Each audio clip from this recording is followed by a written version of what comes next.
My online business has been making $30,000 per month every month. If you're a coach or a service provider and you're not making the amount of money that you want, or it's not consistent enough from month to month, this video will give you a 3-step process to fix that. And you don't have to become an influencer, build a giant team, or wait months or years to make this happen. If you're new to the channel, hi, my name is Lili, and this is where I document my financial freedom journey. I've built a 7-figure net worth and a 6-figure online business centered around not just financial freedom, but time and location freedom so that I can travel, work only a few hours a day, and help thousands of other people do the same. But it took some time to get here. I had to make some mistakes, backtrack, and try to figure things out. Like a lot of people, I had the goal of hitting $10,000 per month. But what ended up happening is I would hit 3K and then get a bump up to 12K, but then I'd be right back down to 5, then up to 17, and back to 11. I spent a long time trying to figure out what I was doing wrong. And it was the common mistake of just trying to grow by adding more, offering more things, having more team members to help deliver on it, more time spent working, and just overall more complexity. But that's what kept me trapped in this inconsistent income. And a business that's just centered around you having to do more is not going to come with the time and location freedom that you actually need to be able to enjoy the financial freedom. So the system I use to make $30,000 per month is what I call self-funded freedom. And I'll walk you through it. But along with this video, I created a quiz for you to get your own personalized self-funded freedom business plan so you know exactly what part of what we're about to talk about you need to focus on first. The link for you to take that quiz will be in the top comment, or if you're watching on your TV, you can use your phone's camera to scan this QR code and it'll take you right to it. The first part of self-funded freedom is how you set up your business to serve your life, not the other way around. And the second part is the weekly and monthly rhythm that's going to solve that lumpy or inconsistent income problem. So how do we set this up? We've got 3 rules. The first is that we focus on a problem we already know how to solve. There are a lot of problems out there in the world, obviously, but instead of chasing the latest viral business idea, the fastest way to make money is to use something that you already know. It can literally be a skill that you have, or it can be a process that you understand how to solve,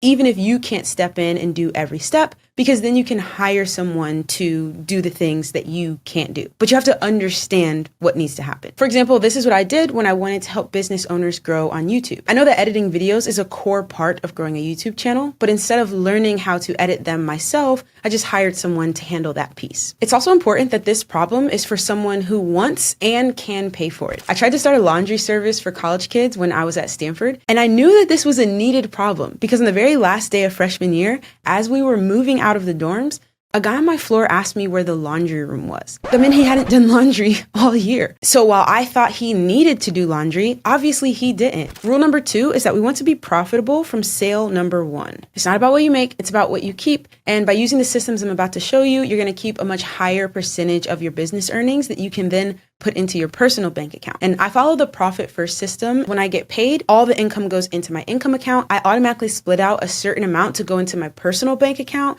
as well as to set aside for taxes, and then a certain amount to pay for my business expenses, such as my assistant, AI tools, subscriptions, mentorship programs, whatever. Looking at your expenses this way will make sure that you keep your business income and your personal income separate, but it also makes sure that you don't do all of this hard work to make $10,000, $20,000, $30,000 per month, but then only end up keeping a tiny percent of it to put into your own pocket. And then the third rule of self-funded freedom is that we want to use what I call an AI-powered tiny team. Treat entrepreneurship like a team sport and don't try to do everything yourself. And what I mean by this AI-powered tiny team is you have a couple of humans on your team, but instead of trying to grow to 10, 20 people, you have maybe 3 to 6 people, and they are all equipped with AI employees, workflows, tools, and that allows your business to do the work and generate the income of a much bigger team, but you don't have to have the headache of trying to run a huge team, and you get to keep more of the money as profit for yourself because you're not spending it on a huge team. Once you've got these 3 rules guiding your business, deciding what to do on a weekly basis is how you level out that lumpy income. The very first thing to focus on is getting noticed.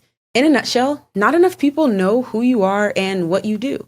Everything else, which is going to be getting known and then getting paid, comes downstream from first getting noticed. You can get noticed in one of 2 ways. You can do things that will attract your ideal person to you, or you can go out and approach your ideal person and look to bring them back into your ecosystem. And remember rule number 1, the focus of what you need to get noticed for is the solution you have to a problem that your ideal client is struggling with. We're not really trying to go viral here or just send messages about our business out to random people hoping that they might be interested in what we do. For example, some of my short form videos keep going viral on Facebook, but they're not going viral amongst my target audience. They're just going viral amongst people who want to argue in the comments about whether they prefer Airbnbs or hotels. That's not really going to do anything for my business, which is focused on helping coaches and service providers build these freedom-focused businesses. The most common way that you might attract someone is going to be with content. This can be long form, short form. You can appear on other people's podcasts, but basically you're creating something that someone's going to find on the internet and either read or watch. If you take the approach, then this is likely going to be cold or warm outreach. And cold just means that the person you're reaching out to doesn't already know who you are. You're a complete stranger to them. Warm means that they know who you are, but you're still going into their email inbox, their social media inbox, LinkedIn, to let them know you have some value to give them, again, around that problem that they're struggling with. Or if you're not going to send DMs, a huge piece to approach people is going to be paid ads. In my business, we post content here on YouTube, obviously, and we repurpose that content into short form videos for all of the different platforms.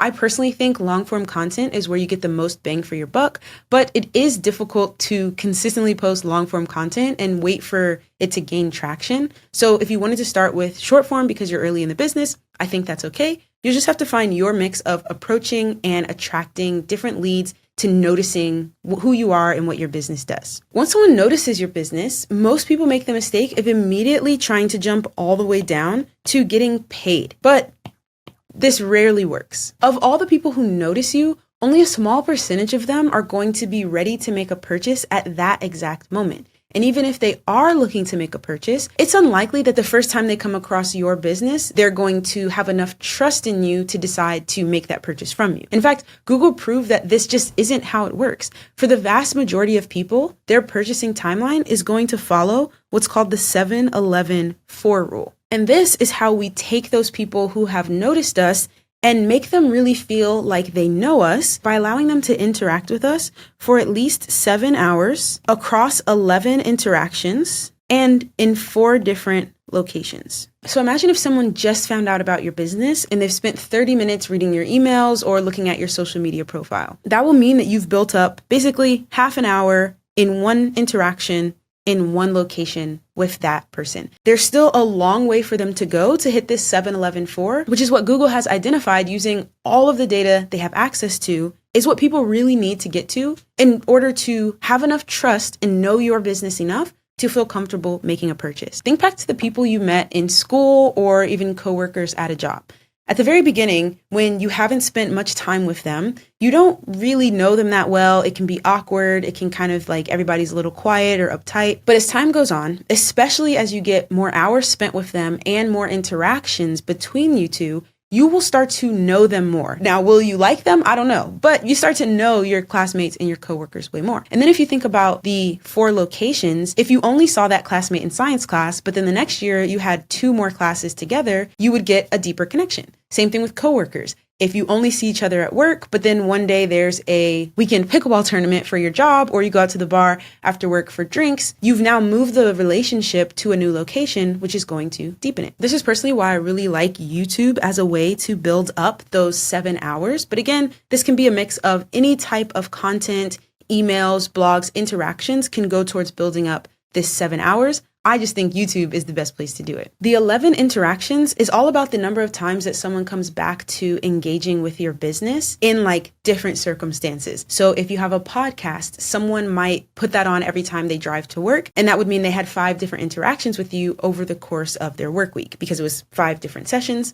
And then the 4 locations is different places around the internet or even in the physical world. And this is why a great second location to move people to is school. And then you can, of course, also do live calls, emails, or even in-person events that let people see you in all of these different locations. If this sounds like a lot of work, it's because this is what most people skip and just try to get someone to notice them and immediately jump to getting paid. But you can see how before you ask for a sale, if you build up this 7-11-4, by the time they see your offers in this get paid section, going to be much more likely to make a purchase from you. And then you have your offers. And there's a lot of ways you can structure your offers, but the two that have worked best for me are to have a low ticket option that is there to build trust and to create a logical next step to work with you. For me, I run a live challenge on Zoom that is just a couple $100s. And I also have relatively inexpensive courses inside of my community that people can purchase. Warning here though, these items are not likely to get you to $10, $20, or $30,000 per month. It takes a lot of couple $100 sales to reach that level. These low ticket offers are there to deepen trust and prove that what you have to offer is going to be valuable to that person. And if it is, then we've created kind of like this stair step to your core offer, which is going to be more expensive. This is likely your real moneymaker. This can be either coaching or some type of service. And my recommendation is that it's priced at least $1,500. Because remember, a portion of that is going to go into our personal bank account, but the other portion has to go to our business expenses as well as some to our taxes. So we want to make sure that we're not just making $10,000 a month, but we're keeping as large a chunk of that as possible. This is a 3-step business plan that has gotten us to $30,000 a month consistently and is going to help us grow to $100,000 a month and beyond. But remember, in the top comment, there's a link to that free quiz where you can get a customized version of this business plan for yourself. And of course, join my free school community and connect with me more there. Until next time, the link is in the top comment, and thank you for watching.